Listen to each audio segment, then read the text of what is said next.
Okay जी, आज का हमारा टॉपिक है मॉनेटरी पॉलिसी। मॉनेटरी पॉलिसी अब होती क्या है, आपने इकोनॉमिक्स में भी पढ़ी थी जी। आपकी मॉनेटरी पॉलिसी होती है और एक आपका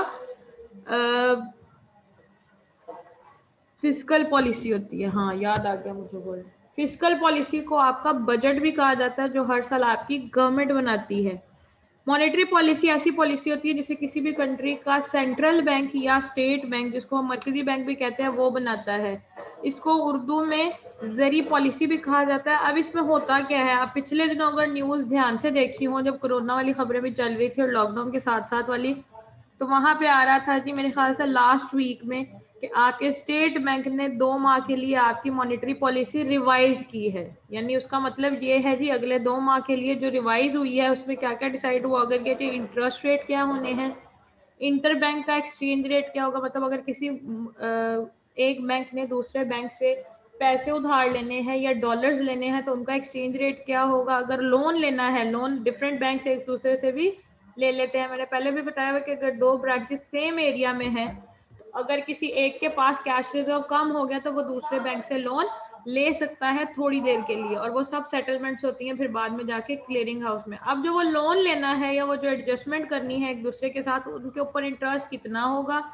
अगर आपने कस्टमर्स को लोन देना है, इंडस्ट्रीज को लोन देना है, उस पर इंटरेस्ट रेट क्या होगा। आपके दूसरे जितने भी रेट्स हैं, मतलब आपने जो इंटरेस्ट देना है, यानी अगर किसी ने फिक्स डिपॉजिट रखवाया हो उसके ऊपर कितना होगा, आपके बैंक चार्जेस कितने होंगे, वो सब भी कौन डिसाइड करता है जी, आपका स्टेट बैंक। और वो सारी चीजें होती हैं आपकी मॉनेटरी पॉलिसी में। ठीक है जी, आज हमने पढ़नी है मॉनेटरी पॉलिसी की ये होती क्या है। मतलब मैंने समझा तो दिया है थोड़े से इंट्रोडक्शन में कि 2 पॉलिसीज होती हैं आपकी, एक मॉनेटरी पॉलिसी और एक आपकी फिस्कल पॉलिसी। ये कशिश इधर कैसे आ गई है।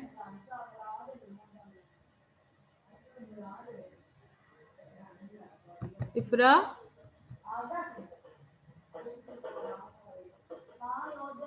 ये जी फर्स्ट ईयर की जी स्टूडेंट मिस, इधर कैसे आ गई है।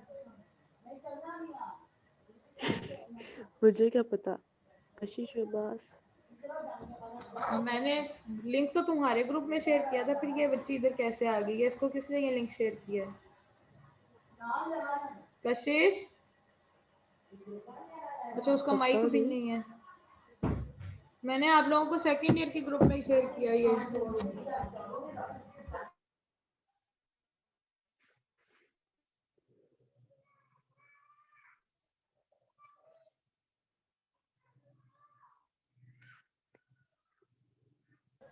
हाँ, लीव कर दिया उसने चली ग्रुप। गई। अच्छा जी, आ जाए मॉनेटरी पॉलिसी पे। उसके ऊपर छोटा सा उसने इंट्रोडक्शन दिया होगा, उसके बाद वो कह रहा है जी इन्फ्लेशन और डिफ्लेशन। इन्फ्लेशन और डिफ्लेशन हमने पहले पढ़ा हुआ है जी कि वो क्या होते हैं।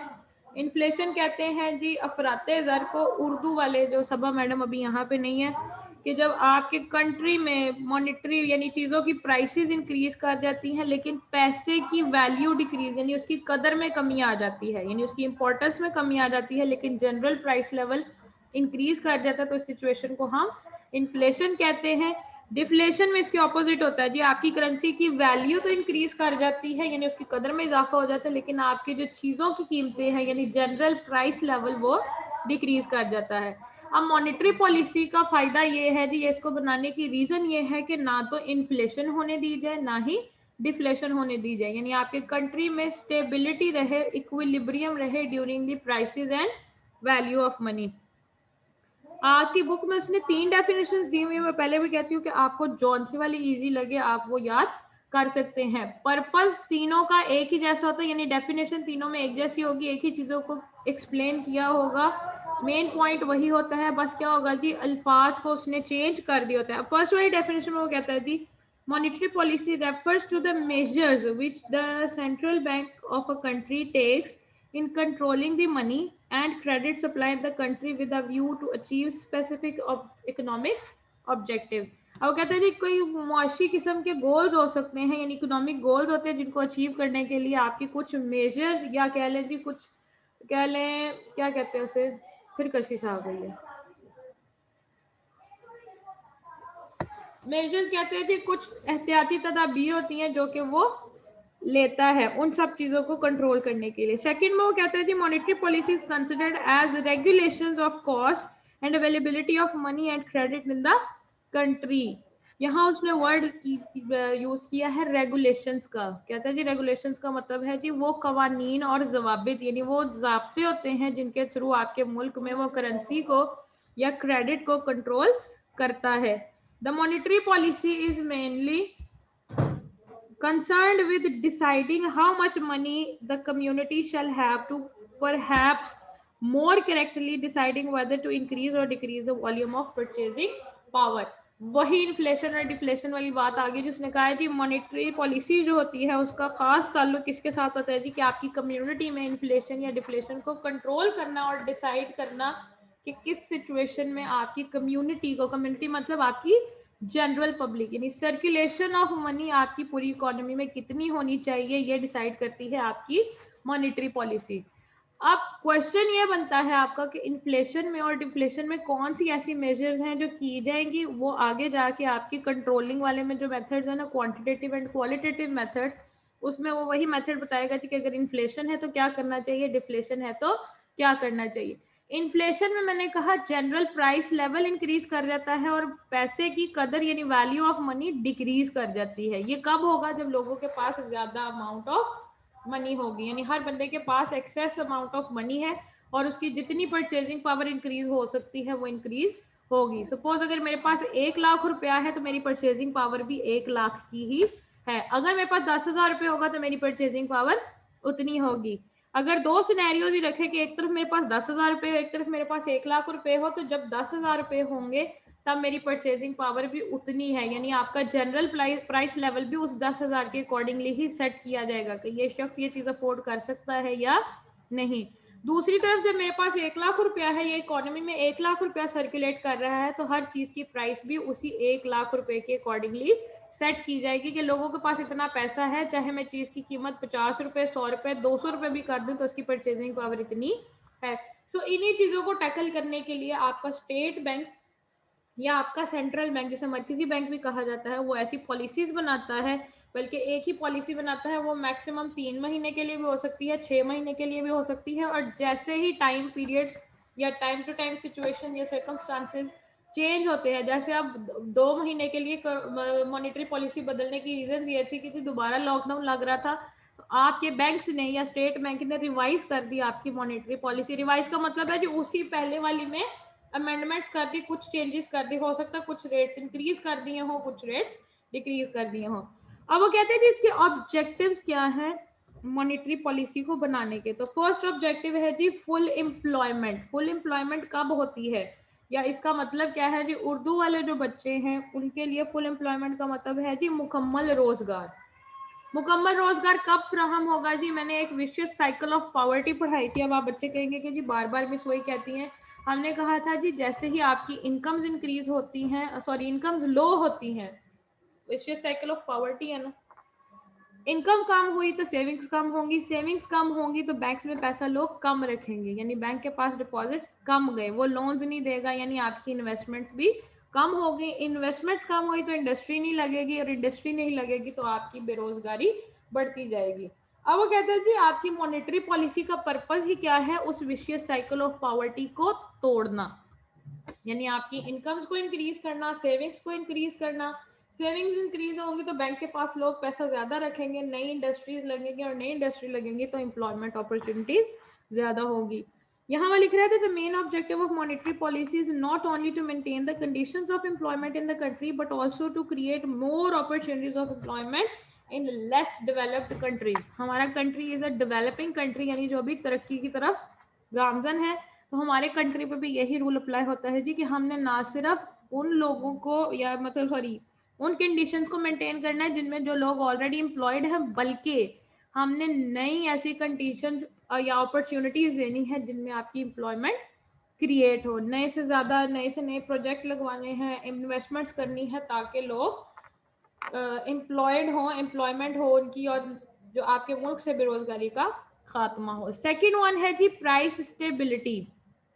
उर्दू में कहेंगे तो जी आपकी कीमतों में इस्तेहकाम, यानी ना किसी चीज़ की प्राइस बहुत ज़्यादा हो, यानी आपकी इकोनॉमी में वही पहले वाली बात जो उसके में बेसिक ऑब्जेक्टिव में लिखा हुआ था जी, ना तो एक आपकी इकोनॉमी में इन्फ्लेशन हो और ना ही आपकी इकोनॉमी में डिफ्लेशन हो, यानी चीज़ों की कीमत ना तो बहुत ज़्यादा हो जाए और ना ही बहुत कम हो जाए। यहाँ वो कहते हैं कि maintenance of price stability does not mean to keep the prices fixed, यानी इसका ये मतलब नहीं है कि आप प्राइसेस को फिक्स रखें, but to avoid the inflation and deflation, the monetary policy is directed toward controlling inflation by decreasing the total amount of credit and containing its expansion with a desired limit and curing deflation by increasing it। यानी जब जरूरत पड़े, जब आपको लगता है जी कि inflation चल रही है, तब मार्केट से पैसा स्टेट बैंक उठा ले ड्यूरिंग डिफरेंट रेगुलेशंस या कुछ भी मेजर्स करके वो मार्केट से पैसा ले लेता है। उसकी सबसे बड़ी चीज़ होती है जी, वो बॉन्ड्स इशू कर देता है या सिक्योरिटीज इशू कर देता है स्टेट बैंक, जिसको लोग खरीद के पैसा स्टेट बैंक के पास रखवाते हैं और बदले में आप पीस ऑफ पेपर वो अपने पास रखते हैं कि 10 साल बाद 5 साल बाद हम ये वापस ले लेंगे। इन केस ऑफ डिफ्लेशन, जब आपकी इकोनॉमी में पैसा कम है, तब आपको ज़रूरत है जी कि लोगों की परचेजिंग पावर को बढ़ाया जाए, इकोनॉमी में पैसा मजीद दिया जाए। तो तब क्या करता है जी, लोन इशू करेगा, आपकी वो सिक्योरिटीज मतलब वापस कर देगा कि जी ये मुझे दे दे, वापस खरीद लेगा, मतलब ये सिक्योरिटी मुझे वापस कर दे और अपना पैसा वापस ले ले। तो उसने यही कहा है कि प्राइस स्टेबिलिटी में कि ना तो चीज़ों की प्राइस फिक्स नहीं रखनी। अब यहीं से देख ले कि पिछले 5 साल में आपकी किस प्रोडक्ट की या कौन सी ऐसी गुड्स है जिनकी प्राइसेस सेम रही हो। सेम कभी भी नहीं रहती। प्राइस स्टेबिलिटी का मतलब है जी अकॉर्डिंग टू द सर्कमस्टांसेस, जब जरूरत पड़े चीज़ों की प्राइसेस को इंक्रीज या डिक्रीज कर दिया जाए। थर्ड वन है जी एक्सचेंज रेट स्टेबिलिटी, यानी जो आपका शरअ तबादला यानी जो ज़र मुबादला का एक्सचेंज रेट है उसमें भी इस्तेहकाम रखा जाए। कहते हैं this means maintaining relative stability in the exchange rate, for example external value of countries currency, यानी हमारे मुल्क की दूसरे मुल्क की करेंसी के अकॉर्डिंगली क्या प्राइस बनती है या कितनी वैल्यू है। It also means the maintenance of balance of payment in equilibrium और at least improves its position. हमने कॉमर्स में लास्ट ईयर पढ़ा था जी favourable balance of payment. Favourable balance of payment का मतलब है जी अपनी इंपोर्ट्स को डिक्रीज करें और एक्सपोर्ट्स को इंक्रीज करें, यानी बाहर के मुल्क जो चीज़ें बेची जाती हैं वो ज़्यादा बेचें और बाहर के मुल्कों से खरीदें कम। यहाँ वो कह रहे हैं जी कि एक्सचेंज रेट स्टेबिलिटी से मुराद वो रेट है जो कि आपकी करेंसी और दूसरी करेंसी के एक्सचेंज का, यानी डॉलर्स टू रुपीज़ रेशियो, एक डॉलर में कितने रुपए आते हैं। पिछले दिनों या 3-4 दिन से हमारी करेंसी स्टेबल होती जा रही, स्टेबल अभी भी नहीं कह सकते, लेकिन उसकी सिचुएशन पहले से बेटर हुई है कि जहां हमारा डॉलर महंगा हो रहा था, अब वो डॉलर की प्राइसेस डे बाय डे, चाहे पैसों में ही सही, यानी इन टर्म्स ऑफ रुपीज नहीं, इन टर्म्स ऑफ पैसे 10 पैसा 20 पैसा 30 पैसा इम्प्रूव होती जा रही है। तो ये आपकी एक्सचेंज रेट स्टेबिलिटी है। शायद ये उसी का असर है जो आपकी जो मॉनेटरी पॉलिसी है जो आपने वो की है, हो सकता है ये उसका ही असर हो। फोर्थ वन है जी इक्विटेबल डिस्ट्रीब्यूशन ऑफ क्रेडिट। कहते हैं जी आपके जो ज़र की है वो मुनासिब या बराबर तकसीम होनी चाहिए। This is necessary for social justice between it because it helps listening inequality of wealth. इसको कहते हैं जी दौलत की मुनसिफाना तकसीम। अब मुझे याद आ गया उर्दू में इसका जो लिखा होता है जी इक्विटेबल डिस्ट्रीब्यूशन ऑफ वेल्थ या क्रेडिट का मतलब है दौलत की मुनसिफाना तकसीम। ये नहीं होना चाहिए, आपकी मॉनेटरी पॉलिसी ऐसी नहीं होनी चाहिए कि अमीर दिन ब दिन अमीर होता जाए और गरीब दिन ब दिन गरीब होता जाए। अब इसकी रीज़न क्या है जी, या इसके लिए क्या किए जाते हैं। उसने कहा है जी जब हमने कहा पहला वाला पॉइंट फुल एम्प्लॉयमेंट, हमने इन्वेस्टर्स को पैसा तो देना है लेकिन नॉन प्रोडक्टिव लोन्स नहीं देने, हमने प्रोडक्टिव लोन्स देने हैं। ये देख के देने हैं लोन्स के वो लोग पैसा कहाँ खर्च कर रहे हैं। ठीक है जी, अगर तो उसने इंडस्ट्री लगानी है तो बैंक लोन देगा, अगर उसने इंडस्ट्री नहीं लगानी है, घर खरीदना है, गाड़ी खरीदनी है, तो उसके लिए लोन्स नहीं दिए जाएंगे। अगर वो नॉन प्रोडक्टिव लोन देगा तो वो अनइक्वल डिस्ट्रीब्यूशन ऑफ वेल्थ होगी। दूसरा क्या होगा जी, या बैंकिंग सेक्टर को वो आपका स्टेट बैंक ये रूल्स एंड रेगुलेशंस देगा। आपने लोन्स देने हैं जी स्मॉल एंड मीडियम एंटरप्राइजेस को, मतलब वो लोग जो छोटे लेवल पे काम कर रहे हैं। आपके एग्रीकल्चर को देने हैं, यानी वो लोग जिनके इनकम लेवल्स लो हैं उनको आप ज़्यादा से ज़्यादा मोटिवेट करें, जिसकी वजह से आपकी इक्विटेबल डिस्ट्रीब्यूशन ऑफ वेल्थ हो। फिफ्थ पॉइंट है जी फॉरेन वैल्यू ऑफ करेंसी। ये सेम ऊपर वाला आ गया जी, एक्सचेंज रेट स्टेबिलिटी की तरह ही है। उसने कहा जी foreign value of currency. Monetary policy helps in consolidating the external value of local currency which leads to the growth in trade। आपकी अपनी पाकिस्तानी रुपया जितना मुस्तहकम होगा, जितना स्टेबल होगा, आपकी फॉरेन जो ट्रेड है वो उतनी ही ज़्यादा बढ़ेगी। लोगों को हम पे बिलीव होगा कि जी इनके एक्सचेंज रेट्स इतने फ्लक्चुएट नहीं होते, हम इनके साथ ट्रेड इजीली कर सकते हैं। इंक्रीज इन इन्वेस्टमेंट, जी मॉनेटरी पॉलिसी का सबसे बड़ा जो है पर्पस या ऑब्जेक्टिव है वो इंक्रीज इन इन्वेस्टमेंट है। क्यों? क्योंकि जितने हमारे बाकी के ऑब्जेक्टिव्स हैं वो बेस करते हैं इंक्रीज इन इन्वेस्टमेंट पे। इक्विटेबल डिस्ट्रीब्यूशन ऑफ वेल्थ हो चाहे फुल एम्प्लॉयमेंट हो, उन सबको करने के लिए, अचीव करने के लिए आपका इंक्रीज इन इन्वेस्टमेंट होना जरूरी है। उसने कहा कि with the help of monetary policy central banks play a vital role in enhancement of investment which results in economic stability. जब आप इन्वेस्टमेंट करते हैं, बैंक्स किसी भी प्रोजेक्ट में करेंगे, किसी को भी प्रोडक्टिव लोन देंगे, तो वो आपकी इकोनॉमी को मजीद बेटर करने में रोल प्ले करता है। Deposits of gold. Economy of country comes into trouble because of decrease or increase in the deposits of gold. These effect can be removed with the help of monetary policy। जब हमने monetary policy से पहले वाले जो 2 points पढ़े थे, methods of issuing notes या principles of issuing note, तो हमने 2 प्रिंसिपल्स पढ़े थे जी। एक आपका करेंसी प्रिंसिपल था और दूसरा आपका बैंकिंग प्रिंसिपल था। आपका जो बैंकिंग प्रिंसिपल है वो कहता है जी कि आपको नोट इशू करने के लिए रिजर्व चाहे 10% है, चाहे 5% है, चाहे कितना भी है वो रख ले। लेकिन आपका जो करेंसी का प्रिंसिपल था वो ये कहता था जी 100% रिजर्व गोल्ड का ही होना चाहिए। लेकिन अगर हमने मॉनेटरी पॉलिसी में लिख दिया है जी कि हम मेथड ऑफ इशूइंग नोट में या प्रिंसिपल ऑफ इशूइंग नोट में हम करेंसी का प्रिंसिपल छोड़ के बैंकिंग प्रिंसिपल फॉलो कर रहे हैं, तो ये डिपॉजिट ऑफ गोल्ड वाला इशू भी खत्म हो जाता है। यानी अगर आपके पास कम गोल्ड है तो आप ज्यादा से ज्यादा नोट उसको रिजर्व रख के भी छाप सकते हैं। Stability in capital market. Capital market कहते हैं जी आपकी सरमायादाराना जो आपका निज़ाम है उसमें, वो कहता है जी उसमें भी आपने स्टेबिलिटी लानी है। कहता है जी the development of any country depends upon its stable capital market. The central bank takes help of monetary policy in order to create stability in capital market। Capital market में वो कहता है जी जहाँ पे आपके शेयर्स ट्रेड किए जाएंगे, deals की जाती हैं, तो उसने कहा है जी वहाँ पे भी कंट्री अगर डिपेंड करते हैं उस कैपिटल मार्केट पे, तो उसको भी स्टेबल करने में कौन हेल्प करता है? आपकी monetary policy. Production of wealth कहता है जी फिर वही बात आगे से जी monetary policy plays an important role in increasing production of wealth which helps to achieve full employment. Full employment तब तक नहीं आएगी जब तक आप प्रोडक्शन ऑफ वेल्थ नहीं करेंगे, यानी प्रोडक्टिव काम नहीं करेंगे। आपने कोई इंडस्ट्री नहीं लगाई, पैसा लेके खा लिया, तो इसका मतलब ये है जी कि आपने उस काम के लिए पैसे ज़ाया कर दिए हैं, उस काम को करने के जो पर्पस था आपने ख़त्म कर दिया। यहाँ उसने जब कहा है ना जी which helps to achieve full employment, वैसे कहा है यही मतलब है जी कि इंडस्ट्री लगेगी तो उससे प्रॉफिट जनरेट होगा and profit is equals to wealth. जब हम production of wealth, 4 factors of production में आपका वो कहता था जी 4 फैक्टर्स ऑफ प्रोडक्शन में आपका land, labour, capital and organisation आता है। कैपिटल लगाना है टू प्रोड्यूस वेल्थ। अगर आपकी वेल्थ प्रोड्यूस नहीं हो रही तो फिर आपका वो कैपिटल किसी भी काम का नहीं है।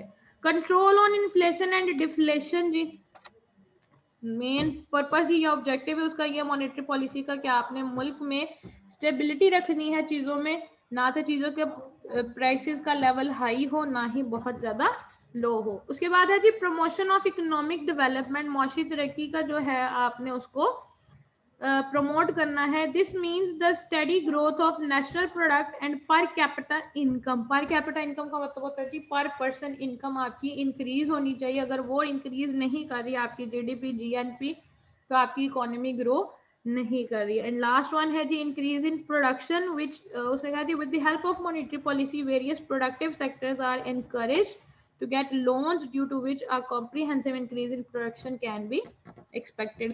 अगेन वही सारी चीज़ों को घुमा फिरा के अलग-अलग पॉइंट्स में दे रहा है जी कि अगर आपके लोन्स प्रोडक्टिव हैं, इंक्रीज इन प्रोडक्शन, यानी अगर आप प्रोडक्शन को इंक्रीज करेंगे तो आपका ऑब्जेक्टिव ऑफ मॉनेटरी पॉलिसी पूरा हो जाएगा, अदरवाइज उसका कोई भी पर्पस आप फुलफिल नहीं कर रहे। ठीक है जी, आज के लिए आपके ये टॉपिक्स ही थे, मेरे ख्याल से काफ़ी है इतना। कल हम पढ़ेंगे अब मेथड्स ऑफ क्रेडिट कंट्रोल, यानी ज़र को कंट्रोल करने के तरीके। दो मेथड्स हैं जी, क्वांटिटेटिव एंड क्वालिटेटिव। ठीक है जी, यहाँ तक कोई इशू?